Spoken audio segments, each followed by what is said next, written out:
Muchas gracias por la invitación, es un placer estar con ustedes. Perfecto, sabemos que tenemos poco tiempo, tienes una agenda muy agitada y demás. Agustín, viendo su trayectoria, sus idas y venidas alrededor de América, del mundo, como esta especie de apostolado, ¿verdad? Hoy en día, yo quisiera saber, ¿cómo se define Agustín Laje? ¿Quién es? ¿Quién es? Bueno, yo soy un joven, ya no tan joven, ya tengo 32 años, pero empecé esto muy joven, empecé más o menos desde los 15 años a escribir, a leer de temas políticos, a tratar de educarme políticamente.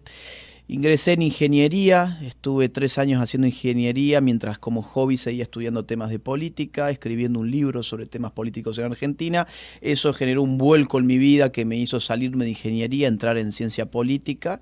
Yo estudié licenciatura en ciencia política, después hice contraterrorismo en los Estados Unidos y estudié un máster en filosofía. Y ahora estoy haciendo un doctorado en filosofía. Pero mi actividad fundamental es la de escritor. Publico libros sobre temas políticos y sociales, y cuando esos libros tienen éxito, se abren las puertas para que yo recorra otros países, pudiendo dar conferencias, talleres, cursos. Y esta es la 5ª vez que estoy en este país, es la primera vez que conozco la playa de este país, sin embargo, porque excelente. Las agendas no suelen ser agendas de pasatiempos, de turismo. Esta vez tuve 2 días para poder conocer Samaná y toda esa zona muy hermosa que ustedes tienen, pero gracias. En verdad el apostolado que yo tengo es el de difundir ciertas ideas políticas en un tiempo donde digamos así, decir cosas de sentido común se ha vuelto casi un crimen.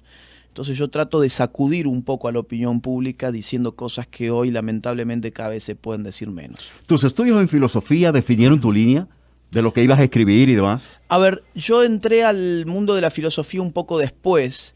Yo en verdad entré desde la ciencia política. En la ciencia política uno tiene muchas áreas. Yo me puedo dedicar, por ejemplo, a la asesoría política, al marketing político, a la comunicación política, o puedo dedicarme a la teoría política. A mí lo que más me gustó fue la teoría política, y en la teoría política terminás en la filosofía política. Entonces, yo terminé haciendo estudios formales de filosofía, pero siempre tuve una filosofía política que es la de, digamos así, un libertarismo conservador. Yo creo que nuestra sociedad... Libertarismo conservador. ¿Y cómo convive un libertarismo conservador? No lo entiendo, ¿eh? Bien. Porque lucen filosofías totalmente opuestas. Parece ser, pero no, hay algunos puntos de contacto importantes. Un libertario quiere menos poder al Estado, quiere menos poder a la clase política. Un libertario quiere menos impuestos, quiere menos gastos públicos, quiere más poder en la sociedad civil. Y un conservador quiere conservar muchas cosas importantes de la sociedad civil que están siendo atacadas por el poder político. Por ejemplo, la familia, por ejemplo, las costumbres, las tradiciones, la moral, la idea de los lazos sociales fuertes. Entonces, al final del día, un conservador, por ejemplo, en costumbres morales buenas, puede ser más libre que una persona que no tenga moral y simplemente esté allí, digamos, dando vueltas para perjudicar a los demás. Voy a poner un ejemplo. Supongamos, yo tengo 2 estados que operan sobre 2 sociedades distintas. Estado A y Estado B, sobre la sociedad A y sobre la sociedad B. Si tenemos en la sociedad A una sociedad muy anárquica, carente de valores, mucha drogadicción, mucho embrutecimiento, lazos sociales muy desgastados, familias muy debilitadas, yo voy a necesitar un Estado muy grande, porque voy a tener que estar controlando constantemente que esa sociedad no se me venga abajo, que entre esa sociedad no se me maten los miembros de esa sociedad. En cambio, si yo tengo otra sociedad en la B, donde tengo familias fuertes que se hacen cargo de la educación de sus hijos, tengo gente que respeta al otro, gente que respeta el trabajo ajeno, gente que no sufre de envidias, por ejemplo, gente que no está movida por el odio de la lucha de sexos, de la lucha de géneros, de las luchas de clases. Esa sociedad va a tener un clima tan armónico que los políticos cada vez nos van a parecer menos necesarios. ¿Y no será una sociedad muy idealista? ¿Es posible hacer eso? Es posible. Suena muy idealista, muy como una idea de un filósofo que anda detrás de perseguir sus sueños y de tener una sociedad más justa y perfecta. Sí. Sí, muy platónico, ¿no? Sí, parece platónico. Uf. Pero no, yo creo que la mayor parte de nuestras sociedades tienen buenos valores. El problema es que esos buenos valores lamentablemente no suelen ser promovidos por los medios de comunicación, por las películas que miramos, por la música que se escucha y que es la que triunfa. Tenemos música donde todo se trata de cosificar a la mujer, ya que estamos en un programa que lleva ese título. Tenemos películas donde el rey es el narco, donde lo que se valora es el dinero mal hecho, donde la persona cool es el drogadicto, ¿sí? La persona cool es aquel que atropella las normas sociales, el que irrespeta los derechos de los demás. Evidentemente estamos viviendo en un clima cultural muy adverso para el tipo de sociedad del cual yo recién estaba comentando. Ahora, ¿eso se puede modificar? Sí se puede modificar. ¿Cómo? Bueno, con las familias fuertes y que los padres de familia empiecen de una buena vez a tener control sobre la educación de sus hijos, que es lo que hemos cedido en los últimos años a la casta política. En vivo estamos conversando en este momento en Mujeres al Borde con Agustín Laje. Agustín, esa fortaleza, esa defensa férrea de la familia y de los valores, ¿esconden un homofóbico? ¿Un homofóbico? ¿Todo eso? No. A ver, primero que... ¿Alguna gente confunde o alguna gente piensa? ¿Qué tú tienes que decir al respecto? Bien, vamos a ver. Yo parto de la idea de que la homofobia no existe y que es un término que manipula mucho a la gente. Homofobia, como su nombre lo indica, sería una fobia. Una fobia, psiquiátricamente hablando, es un problema mental, ¿sí? Lo que pasa es que antes, en asuntos políticos, denotábamos la aversión hacia un sistema de ideas con el prefijo anti, ¿no? Antiliberal, antinacionalista, antimarxista, antisocialista, etc. Antihomosexual. Por ejemplo, claro. Pero hoy estamos en la época de las fobias, ¿no? El homofóbico, el transfóbico, el lesbofóbico, el xenofóbico. Estamos en las épocas de las fobias. El efecto que genera eso de decirle a alguien fóbico es cerrar el debate de antemano. Yo no soy antihomosexual porque yo no tengo ningún problema. A ver, ante todo, yo no soy fóbico porque no tengo ningún problema psiquiátrico con nada que tenga que ver con la sexualidad. Entonces, desde el vamos yo quisiera sacar esa palabra. Ahora, la palabra en reemplazo podría ser antihomosexual, ¿sí? Ahora, yo no soy antihomosexual porque a mí la orientación sexual de las personas me tiene sin cuidado. No es un problema mío, no creo que sea un asunto de Estado, mucho menos. Si el día de mañana aparece una ley, por ejemplo, que dice que los homosexuales tienen prohibido ingresar a la universidad o que los homosexuales tienen prohibido tener bienes privados o su trabajo o lo que sea, o heredar, por ejemplo, yo soy el primero en estar manifestándome a favor de la igualdad ante la ley. Ahora, una cosa muy distinta es estar en contra del lobby LGBT, que hemos también caído en una trampa, que es la de creer que el lobby LGBT contiene a todos los homosexuales, cuando en verdad el lobby LGBT contiene evidentemente algunos homosexuales, lesbianas, travestis, transexuales, bisexuales, etcétera, pero cuando vamos a ver, por ejemplo, cómo se financia con dineros de heterosexuales. O sea, empecemos a disociar lo que es un movimiento político de lo que es una orientación sexual. Ustedes acá, en esta emisora, por ejemplo, tienen un caso. Alberto Vargas. Alberto Vargas es homosexual y él está en contra de la militancia política que ha instrumentalizado la orientación sexual de las personas. Entonces, yo acá no confundiría una ideología política que es la que plantea todas estas políticas de género, que son muchas veces impulsadas, insisto, no por homosexuales, sino por heterosexuales. Pero si yo soy heterosexual, ¿qué yo busco apadrinando todo esto? O sea, ¿cuál es mi ganancia de causa de yo decir, bueno, yo no soy homosexual, pero yo necesito que ese lobby que hacen, yo necesito poner mi dinero, yo necesito apoyarlos para que promuevan sus ideas, porque ¿qué saco yo? Bien, de todo. Muy buena pregunta. Hago este brevísimo corte comercial para comentarte que este video está patrocinado por el Instituto N&W Professional Traders. Si querés aprender a invertir, hacelo como un profesional. Vamos a ver, si yo soy un político heterosexual y yo tengo la posibilidad de dividir a la sociedad, yo voy a ser el que tiene la posibilidad de ponerme por encima de esa fractura.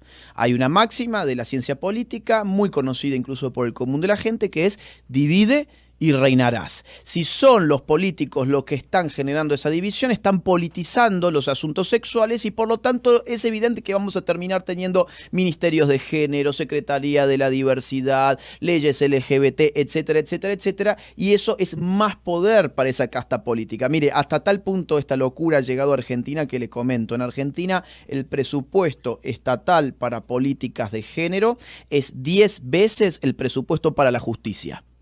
El presupuesto para políticas de género es 10 veces el presupuesto para la justicia y es 4 veces el presupuesto para seguridad y defensa.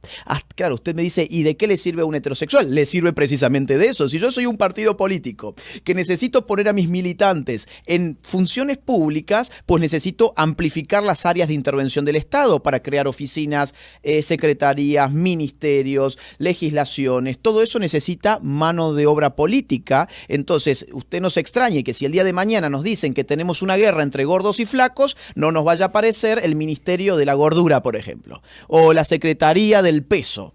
Cuando nosotros politizamos ámbitos de la vida civil, lo que estamos haciendo es estatizarlos. Ahora, ¿por qué las empresas pudieran estar financiando esto? Que muchas de ellas sí que lo están haciendo. Bueno, porque entienden que se tienen que acoplar a la nota cultural del momento. Ellos entienden, en muchos casos, por ejemplo, tenemos, no sé, voy a poner unos ejemplos. El vodka Absolute LGBT, el iWatch de Apple LGBT, tenemos los cereales Kellogg's LGBT, tenemos los juguetes de Lego LGBT. ¿Por qué lo hacen? Bueno, porque entienden que la nota cultural del momento está yendo por el lado LGBT y ellos como empresa no podrían quedarse afuera, tienen que subirse a ese tren para poder vender. Pero cuando hablamos en el contexto político, sí, luce como que el ala liberal política tiene una agenda mundial de apoyo hacia ese movimiento. Sí. ¿Por qué exactamente esa área liberal? ¿Que se aprovechan para sacar partido político de aquello? Ya tú lo decías más o menos, pero ¿por qué exactamente ellos van derecho a buscar esa franja demográfica dentro del contexto y el voto electoral mundial? Vamos a hacer un poquito de historia. Año 1974, conferencia de Bucarest de población de la ONU. En Bucarest fue la Conferencia Internacional de Población de la ONU, donde se le advirtió al mundo que estábamos viviendo una sobrepoblación. Estábamos encaminados a ser cada vez más personas en el mundo y se nos dijo desde la ONU que por favor no teníamos que reproducirnos más, mucho menos en los países más pobres. Esa reunión en el 74 fracasó porque se levantaron países del tercer mundo y acusaron eso como imperialismo racial y económico. A fines de ese año, en el mes de diciembre del año 1974, se escribe el famoso informe Kissinger. ¿Quién era Kissinger? Henry Kissinger, secretario de Estado norteamericano. Ese informe Kissinger fue secreto, clasificado para 3 personas. Richard Nixon, el jefe de la CIA y el jefe de USAID. Subrayo USAID porque ya algo voy a decir de USAID. ¿Qué dice ese informe? Dice, oigan, Estados Unidos tiene que ponerse al frente del control poblacional para controlar la natalidad en el mundo porque esto es estratégico para nuestros intereses económicos, migratorios, ambientales y de seguridad y defensa. Bien, ¿qué hay que hacer? Hay que persuadir, dice, a las personas de que no tengan hijos y que hay que legalizar el aborto en todos los países para hacer caer la tasa natal. Ok. De ahí en más, Estados Unidos se pone al frente de una carrera contra la población. De hecho, más adelante Gerald Ford la va a denominar guerra contra la población, de esa manera, en el 75. Y ya avanzando un poco en el año 94, tenemos otra conferencia internacional de la población más de la ONU, esta vez en El Cairo, donde la ONU llama a todos los países miembros a legalizar el aborto para el año 2015 máximo. Al año siguiente, año 1995, se da en Pekín la Conferencia Internacional de la Mujer, donde se llama a todos los estados a implementar políticas públicas de género. ¿Para qué? Para reducir la población. Cuando esto fracasa y llega el año 2015 y se encuentran que Argentina no tenía aborto legal, que Dominicana no tiene las 3 causales, que hay otros países como Guatemala que tampoco, etcétera, etcétera, dicen, oigan, acá hay que cambiar la estrategia. Hay que ir a fondo con otras políticas y hay que presionar mucho más. Ahí aparece a los poquitos años la Agenda 2030, que es la agenda oficial de la ONU de aquí al año 2030. Todo esto no son teorías de la conspiración, son documentos públicos. Ustedes la pueden encontrar publicada en el sitio oficial de la ONU y leerla. Hay teoría 17 objetivos. De la conspiración parece, luce dentro de todo este contexto como que estamos, quiero entender de todo lo que hablas, Agustín, en el sentido como de que entonces promovemos también la homosexualidad como una forma de no perder el intercambio sexual, pero sin que tenga la consecuencia de un hijo. A ese mismo punto yo quería llegar. Mire, hace 2 días nada más en una importante universidad de Estados Unidos se hizo un estudio de opinión para jóvenes de entre 18 y 26 años, ¿sí? Entre 18 y 26 años, y se encontró que el 39% hoy ya se identifica LGBT. 39%. Esos vínculos, por definición, son vínculos no fértiles, son vínculos no abiertos a la reproductividad. ¿Es mucho? Sí, es muchísimo. De hecho, uno de los últimos informes del Ministerio de Salud de los Estados Unidos encontraba que en la población en general ese número rondaba el 4% más o menos. Entonces, ¿cómo tenemos en la población general un 4%, pero en la franja más joven tenemos un 39%? Algo ha cambiado. ¿Qué ha cambiado? El contexto cultural y las políticas de género involucradas. Ahora, si yo necesito reducir la población porque además le agrego la variable económica y sucede que cada vez hay menos empleos para las personas porque las máquinas empiezan a reemplazar en todos los niveles a las personas, pues entonces yo necesito que esas personas al menos no se me reproduzcan, no se me sigan reproduciendo. Entonces yo creo que al fondo de todo esto que estamos hablando no está realmente la preocupación por la persona trans, por el homosexual, por la mujer que quiere abortar. En el fondo acá hay un problema de control de natalidad, que es lo que Naciones Unidas en su documentación pública ha venido impulsando en todos los países nuestros. Y entonces ahí entra el tema del aborto de manera directa. Directísima. O sea, exactamente, y ese es uno de los postulados y de lo que más tú atacas dentro de lo que es el contexto de tu filosofía, ¿no? Vamos a ver. España legalizó el aborto en el año 1986. El primer año de ejecución de la ley se llevó 16.000 abortos aproximadamente. Hoy España tiene por año más de 100.000 abortos.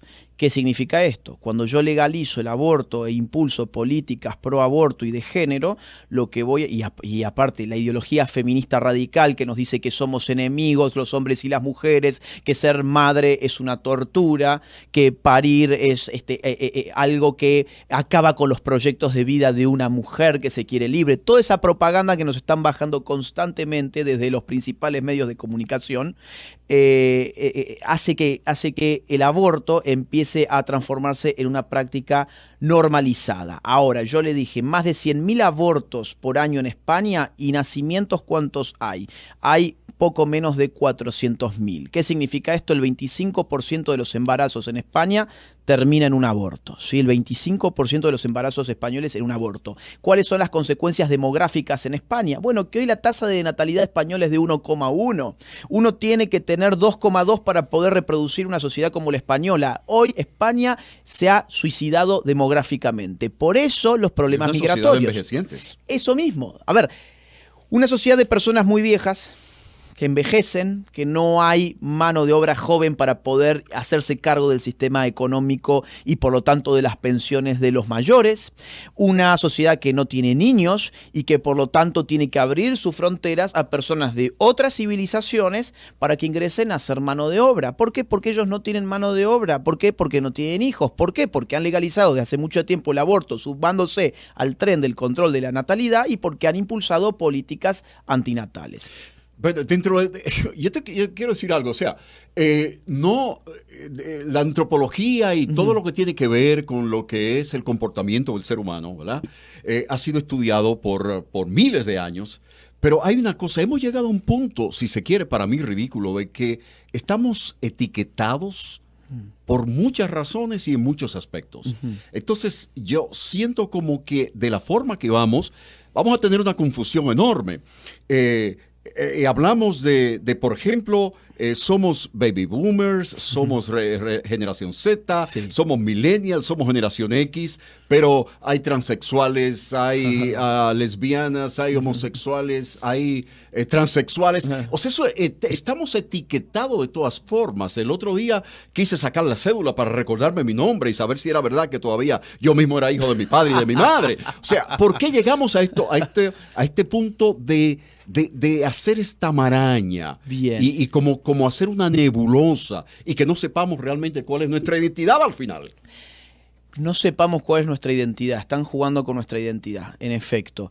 Si yo doy al pueblo una impresión de unidad, si yo entiendo que todas las personas valemos lo mismo simplemente por ser personas, yo voy a tener un pueblo fuerte, un pueblo unido, un pueblo con poco conflicto, con poca fragmentación. Ahora, si yo desde arriba empiezo a generar grupos cada vez más reducidos, más minúsculos, y empiezo a decir que unos son los opresores de los otros, yo voy a tener a toda esa gente peleándose. Y cuando toda esa gente se pelea, yo puedo ponerme como árbitro. Yo puedo sacar jugo de esas peleas.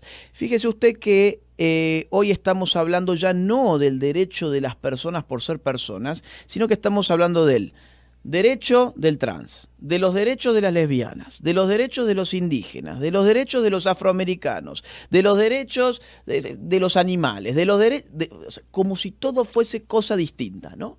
Como si un trans no fuese tan persona como yo, Exacto. Como si yo no fuese tan persona como un afroamericano. Seres humanos al final. Entonces acá lo que se ha perdido es la noción de igualdad ante la ley. La igualdad ante la ley es un principio del derecho occidental que dice todos somos iguales en dignidad. Por lo tanto, las características accidentales de cada persona no tienen que intervenir en la forma en que esas personas son tratadas por la autoridad pública. Ahora bien, hemos reemplazado ese paradigma por el paradigma de la llamada discriminación positiva, que genera grupos en la sociedad y derechos diferenciales para cada grupo, supuestamente para darles igualdad de resultados, no igualdad de tratos. Entonces, vamos a suponer, bueno, necesitamos una ley de paridad de género porque hemos encontrado que en las empresas las mujeres son menos que los hombres en la dirección de la empresa. Bueno, necesitamos entonces tratar de forma desigual frente a la ley a la mujer y al hombre para darle a la mujer una igualdad de resultados y obligar a las empresas a que tengan directorios pares en términos de género. O por ejemplo, vamos a ver, la comunidad LGBT necesita un derecho diferencial para sus miembros transexuales en que el Estado le pague sus hormonas. ¿Por qué? Porque han sido históricamente relegados y ellos tienen el derecho entonces de que el Estado, o sea, los ciudadanos que pagamos impuestos, le demos dinero para sus cirugías estéticas y para sus hormonas. No, a ver, acá lo que hay que decir, oigan, todos somos iguales ante la ley. Basta de legislaciones diferenciales que lo único que hacen es dar privilegios a las personas y generar conflictos dentro de la sociedad. Entonces, ¿tú no crees en eso de que debemos darle una oportunidad especial a la mujer por el hecho de ser mujer? No, yo creo que la mujer se puede ganar en esta sociedad cosas sin que le demos ninguno de todas esas cosas. A ver, vamos a ver. La mujer, dicen que necesita para estar en política leyes especiales. A ver, escúcheme, ¿cuántas mujeres hay en la historia de Occidente que han llegado y que han hecho historia además con sus gobiernos? Margaret Thatcher acabó con los sistemas comunistas. A pesar de que los comunistas son hoy los que dicen que están a favor de la mujer, pero cuando tuvieron el poder nunca pusieron ni a una sola mujer frente a una posición de poder. Margaret Thatcher estuvo junto con Ronald Reagan enfrentando a la cortina de hierro. Bachelet, en Chile, no es de mi agrado, pero ha llegado por sus propios méritos. Cristina Kirchner, que la soportamos en Argentina, su corrupción y su delincuencia desde hace años, pero llegó ahí por sus propios méritos. Dilma Rousseff, es decir, tenemos, la persona más importante de la política europea, Angela Merkel, hasta el día de hoy, sí, es una mujer que llegó allí sin ninguna ley especial. Yo entiendo que las mujeres... No todas están a favor de eso. Hay muchas que dicen, oiga, yo me lo puedo ganar por mí misma. Yo no necesito un político que venga a poner una ley para ponerme allí en una situación de supuesta paridad de género. El mérito es importante y lo que nosotros tenemos que lograr son puntos de partidas igualitarios. No los resultados van a ser siempre iguales. Incluso más, voy a poner algunos ejemplos de cosas que lamentablemente no se hablan. A la mujer le va demasiado bien en muchas cosas y nos han ocultado en eso que les va bien a las mujeres para darnos la sensación de que necesitamos ser la protectora de la clase política para que reivindique a la mujer. Voy a poner algunos ejemplos de este país. La esperanza de vida en el año 2020 de los dominicanos, de los hombres, fue 70 años. De las mujeres fue prácticamente 77, ¿sí? O sea, la mujer dominicana en promedio vive hasta 7 años más que el hombre en esta sociedad. Veamos, por ejemplo, otro indicador, los suicidios. El hombre en Dominicana se suicida 5 veces más que la mujer. Veamos los homicidios. El último año, año 2020, 1.002 hombres fueron asesinados en este país y 136 mujeres han sido asesinadas en este país. Es decir, un hombre tiene 90% más probabilidades de ser asesinado en Dominicana que una mujer.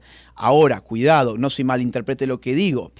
¿Significa esto que no tenemos que hacer cosas para proteger la seguridad de la mujer? De ninguna forma. Hay que hacerlas, hay que resguardar a la mujer y hay que castigar a las personas que ejercen violencia contra la mujer, sin lugar a dudas, pero no tapemos la realidad, ¿sí? Otro ejemplo, la matriculación en las universidades, ¿sí? Las mujeres se matriculan el doble que los hombres, el doble. El egreso en las universidades es el doble.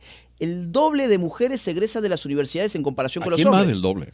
Acá. En este país, sí, por supuesto. Sí, es enorme. Entonces, a ver, ¿qué es una política de género, de igualdad de género? Bueno, una política de igualdad de género sería que yo dijera, oigan, como el doble de mujeres se egresan en este país en comparación con los hombres, que los hombres se puedan egresar de las universidades aprobando menos materias. O que el hombre pueda aprobar sus materias en vez de sacando, vamos a suponer, un 6, que tenga que sacar el hombre un 3. Así le duplicamos la tasa de egreso. ¿Eso es justo? No, eso es injusto. Si la mujer se egresa el doble que el hombre porque estudia más, porque es más inteligente y más responsable, bienvenido sea. No podemos meter a la clase política en todo a hacernos iguales, porque no somos iguales. Porque no somos iguales y en la diferencia está la complementariedad. El problema es que nos han confundido la diferencia con la opresión. Porque eso es muy controvertido. A ver. No somos iguales. No. ¿Cómo así? Somos iguales en dignidad, pero no somos iguales en nada más. Vamos a ver, cada persona tiene sus aptitudes, sus actitudes, sus vocaciones, sus méritos, sus deméritos, sus habilidades, sus destrezas, sus gustos, sus intereses, su suerte. Incluso la suerte, usted reparta, vamos a poner un ejemplo económico que esto puede ser bien claro, reparta a la sociedad X cantidad de dinero y hágala a toda la sociedad igual económicamente y va a pasar una hora y ya no van a ser iguales. Va a haber unos que se lo van a ir a gastar en el casino, va a haber otros que van a invertir en un negocio, va a haber otros que no van a invertir nada, se lo van a ahorrar, va a haber otros que lo van a perder porque tuvieron mala suerte, se les cayó del bolsillo. No somos iguales, eso es una falacia, eso es una falsedad que nos han metido en la cabeza. Somos iguales en dignidad. Y por lo tanto todos merecemos respeto y que se nos trate igual, pero no somos iguales. ¿Intelectualmente somos iguales todos? Mire, hay una diferencia.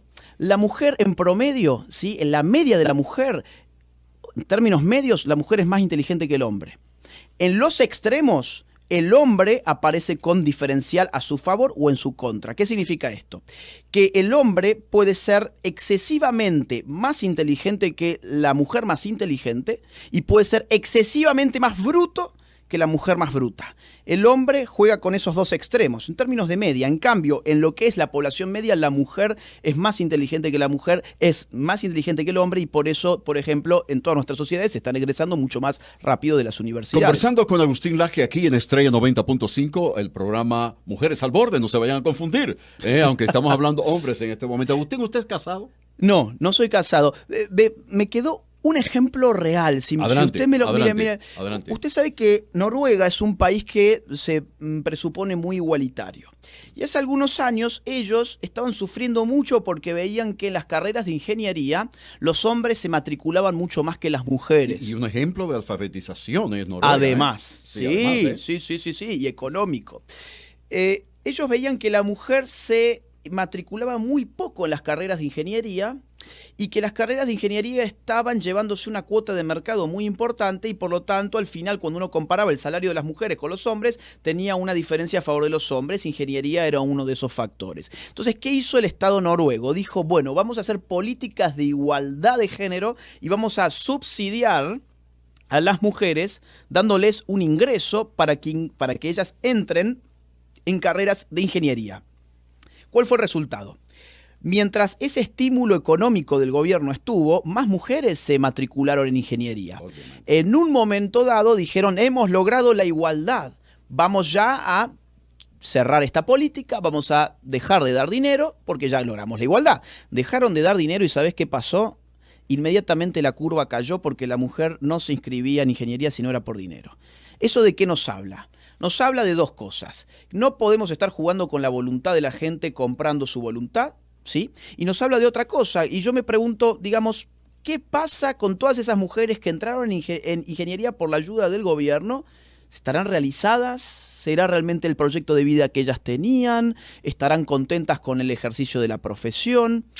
Hubiese sido mejor que dijéramos, miren, que la gente sea libre de elegir, que si las mujeres voluntariamente quieren ser ingenieras, pues que sean ingenieras, les abrimos la puerta, por supuesto. Ahora, si las mujeres quieren ser maestras, médicas, bioquímicas, lo que sea, pues que sean lo que ellas quieran ser, pero no podemos estar jugando a igualar a las personas con los subsidios estatales. Esa es mi postura. Es como que estamos forzando a una situación porque queremos hacer eso. Exacto, estamos forzando porque se nos ha metido en la cabeza de que todos tenemos que ser iguales. Y se nos ha metido en la cabeza también de que hay roles de la mujer que no valen nada y que valen muchísimo. Por ejemplo, la maternidad.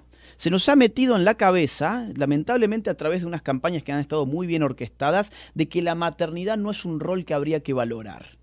Que la mujer que tiene la posibilidad de decir incluso, yo quiero hacerme cargo de mi familia, decido no trabajar durante algunos años para poder educar a mis hijos y hacerme cargo del hogar, esa mujer se convierte en el hazmerreír de la sociedad. La mujer que ha decidido, por ejemplo, tener muchos hijos, ¿cuántas veces escuchamos burlas contra una mujer que tiene 6 hijos, 7 hijos, 8 hijos? ¡Ay, mira cómo se reproduce esta como si fuese un conejo! ¿No? Eso es lamentable. Es lamentable. Se nos ha dicho que el rol verdadero de la mujer tiene que ser el mismo que el del hombre. Que la mujer tiene que ser la empresaria, competitiva, feroz, agresiva, porque ese es su empoderamiento. Hay muchas formas de ser mujer. Hay mujeres que les gustará eso y que competirán en el ámbito de la empresa, en el ámbito de la política, hemos mencionado muchos ejemplos, y hay otras mujeres que les gusta, por ejemplo, ser las jefas de su familia. ¿Y por qué estigmatizamos eso? Agustín, ¿usted se considera ser un hombre de religión, religioso? Yo soy católico. No tengo sinceramente una formación católica muy aguda. Yo hice la comunión y la confirmación y cuando yo puedo voy a misa y esa es la participación que yo tengo en mi fe. La otra vez hubo una controversia porque me preguntaban cosas de la Biblia. Y comulga y de todo. Bueno, cuando me confieso. Sí. Fui a misa el otro día y no... Está llevando ahí los parámetros católicos muy bien, por lo que veo. Sí. Bueno, claro, o sea, tengo una formación media, digamos, de un católico medio. Ahora, yo me reencontré con la fe después de haber entrado en todos estos temas. No, digamos, es al revés de lo que la gente piensa. La gente piensa, como él es católico, él termina en estos temas porque es católico. No, al revés. Yo estaba muy alejado de la fe. Y después de meterme en todos estos temas y viendo que yo no era capaz de terminar de comprender ciertas actitudes que había de parte de mis adversarios, termino reencontrándome de alguna forma con la fe. Pero no soy un estudioso de esos asuntos ni suelo hablar de ellos porque no conozco bien, para ser sincero. No es mi intención zigzaguear en esta conversación, pero Sí. me viene a la mente algo importante. Y ahora no lo voy a hacer del contexto en esta pregunta de si nosotros pertenecemos a un plan elaborado donde hay gente que le interesa promover la agenda LGTB y demás. Quiero hacerlo por una historia. Escuché una estación de radio de Nueva York hace unos, 15 años aproximadamente. La historia de una mujer lesbiana donde ella estaba dando un testimonio, donde decía que nadie podría entrar en su cabeza y poder poder entenderla, esa era la expresión, porque ella había vivido toda su existencia como con ese gran saco a cuesta de que porque era homosexual, era totalmente discriminada. Hizo dentro de su testimonio, pues habló de que 3 veces estuvo al punto del suicidio porque entendía que ya no le quedaba otro remedio que simplemente suicidarse. Aquí en República Dominicana he escuchado también testimonios parecidos, donde personas homosexuales hablan de que la única salvación para ellos, para poder sentirse adaptados o lo que fuera, como no se sienten adaptados, su única puerta es el suicidio. ¿Qué usted le puede decir a esa gente desde el punto de vista de ese estándar que usted tiene sobre homosexuales y demás? Bien, vamos a ver. ¿Se puede meter dentro de la psiquis de una persona y estudiarlo? No. ¿Y saber lo que siente desde ese punto de vista? Yo no puedo, ya hay tecnología que sí puede hacer eso, lamentablemente. De hecho, ya, por ejemplo, a través de redes sociales, estudiando con inteligencia artificial y Big Data un perfil, podemos hacer un mapeo incluso hasta que nos prevenga de muchas cosas respecto de ciertas personas. Es decir, la tecnología política está avanzando. Pero no sé si usted sabe dónde yo quiero llegar. Sí, ahí voy. Pero digo, simplemente para matizarlo de que no nos podemos meter dentro de la cabeza. Lamentablemente ya hay gente que se puede meter en la cabeza de otras personas. Vamos a ver el punto. ¿La comunidad homosexual ha sido discriminada injustamente? Sí. ¿Han pasado mal en su vida? Sí, ¿ok? Yo no voy a negar eso nunca. ¿Merecen respeto? Sí. ¿Merecen ser tratados de forma igualitaria por la ley? Sí. Ahora, en los tiempos que corren, yo creo que eso ha quedado bastante atrás. Yo creo que hoy la comunidad homosexual es parte de una celebración cotidiana que se lleva adelante desde los medios más importantes del mundo, que se lleva desde las compañías más importantes del mundo, que se lleva desde las grandes tecnológicas, Facebook, Twitter, Amazon, Google, eBay, Instagram, TikTok, sí, todas las compañías de las Big Tech hacen lo mismo. Las Big Finance, los grandes financistas, son los que promueven los fondos de George Soros, por ejemplo, la Ford Foundation, Rockefeller Foundation, Arcus Foundation, Bill and Melinda Gates Foundation, ¿sí? Todas esas grandes corporaciones financian las causas LGBT, tienen sus programas de televisión, tienen sus candidatos políticos, ya no tienen ni siquiera solamente el Día del Orgullo Gay, ahora hay un mes entero del Orgullo Gay, las grandes marcas de ropa acompañan la causa LGBT, Hollywood acompaña la causa LGBT, Netflix no hay prácticamente ninguna serie que no tenga contenido LGBT, todos los canales para niños, Cartoon Network, Nickelodeon, Disney Channel, tienen su contenido también LGBT. Entonces yo ya no sé si realmente hay una discriminación en el sentido de que están empujando al suicidio a esas personas. Yo veo que esas personas, al contrario, pueden encontrar no solamente un apoyo, sino una celebración constante en cualquier lugar donde yo pise. Hay incluso, hasta en mi país, tenemos hasta los semáforos LGBT. Cuando uno va a cruzar la calle, ya no tiene el muñequito que va caminando, sino que tiene los dos muñequitos con la falda, ¿sí? que van juntos caminando, y ese es el semáforo. Tenemos también las sendas peatonales LGBT, tenemos los subsidios LGBT, las secretarías LGBT, tenemos todo LGBT. Ahora, hay algo que usted dice que es real, son los suicidios. ¿Por qué no han sido reducidos los suicidios incluso en los paraísos LGBT? ¿Por qué San Francisco, que es la capital del mundo LGBT, no ha reducido los suicidios? ¿Por qué los transexuales en Estados Unidos tienen un promedio de vida de menos de 45 años? Estamos hablando de una sociedad que se supone que es la cuna de la militancia LGBT, que tiene lugares tan emblemáticos como Miami, San Francisco, la gente de California en general, Los Ángeles. ¿Por qué se siguen suicidando en lugares donde ya han sido incorporados, donde no se los discrimina, donde activamente se les da políticas públicas al por mayor? ¿Por qué? Bueno, ahí yo ya me metería en un tema psiquiátrico, psicológico. Yo no soy ni psicólogo ni psiquiatra, pero sí me da a pensar que la explicación de la discriminación a mí no me basta. De hecho, comunidades discriminadas históricamente han mostrado resiliencia y menores índices de suicidio frente a otras comunidades. Por ejemplo, la comunidad afroamericana se suicida menos que la comunidad blanca. La comunidad judía, que han sido perseguidos históricamente, tiene menos suicidios que las comunidades cristianas, por ejemplo. Entonces, la variable de la discriminación no me termina de cerrar, digamos, el esquema. Bien, el tiempo se nos venció, ¿verdad? Me están apuntando aquí. Hay tantos temas para poder seguir hablando, ¿verdad? Con Agustín Laje, que está en vivo aquí en Mujeres al Borde, a través de Estrella 90.5 FM. Me apuntan conferencia que tiene acá. Tiene una conferencia el 13 de noviembre sobre la familia y las mujeres. Así es. Evidentemente voy a estar acompañado por dos mujeres que van a hablar desde otra óptica. Yo voy a... Agustín Laje acompañado de dos mujeres. Sí, aunque usted no crea... Hay mujeres que tienen la creencia o la percepción de que Agustín Laje está contra ellas. Sí, afortunadamente no son la mayoría. De hecho, la mayoría de mi público es femenino, le cuento. Es más, le voy a contar rapidito una anécdota. En Perú yo tenía que dar una conferencia en la Universidad San Marcos, que es de las más importantes del Perú, y un grupo revoltoso de feministas tenía la intención de incendiar el auditorio donde yo estaba hablando. Lo habían anunciado por redes, y ¿saben quién fue a defenderme? ¿Quién se les paró al frente a las feministas? Un grupo de transexuales.